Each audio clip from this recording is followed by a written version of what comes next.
अस्सलाम वालेकुम, जय भीम, नमस्कार माझे हिंदू बंधू. काय राव तुम्ही धोत्राच्या धंद्यात तर भरपूर कमावलं, पण बाईच्या नादानं सरळ लुगड्यात गमावलं. काय राव हिरवळ, गांधी टोपीची तर इज्जत ठेवायची होती.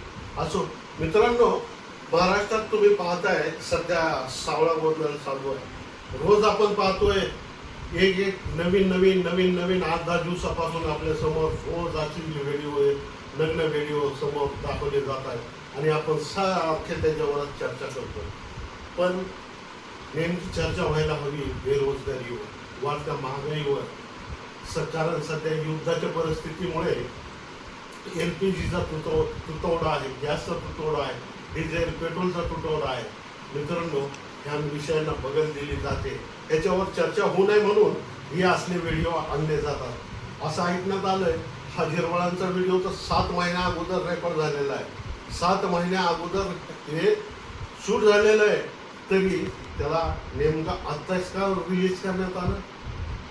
सेन्सर बोर्डने याला परवानगी दिली नव्हती का? नाही मित्रांनो, नेमकं काय जे मुद्दे आहेत खरे मुद्दे त्याच्यापासून माणसाचं लक्ष विचलित व्हावं याच्यासाठी हे सर्व प्रकरण काढलं जात आहे. मित्रांनो, अशोक खराब झालं, ज्याला स्वतःचं भविष्य माहीत नाही, तो लोकांचे भविष्य सांगत होता. आणि आज हे झिरवळ हे आपल्यासमोर दाखवले जातात. हे ते झिरवळ आहेत ज्यांनी दादांचं पार्थिव दादांचा अंतिम संस्कार झाल्याबरोबर पहिली प्रतिक्रिया दिली होती विलिनीकरणाबाबत. आणि नेमकं झिरवळ त्यावेळेसच सगळ्यांच्या डोळ्यात फुटले होते.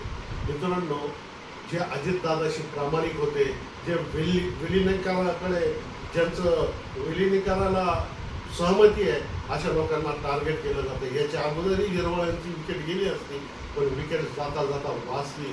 पण आता मला नाही वाटत सुट्टी भेटणार. हा मित्रांनो, चला आपल्याला काय मित्रांनो, स्वस्त राहा, सुखी राहा, मस्त राहा.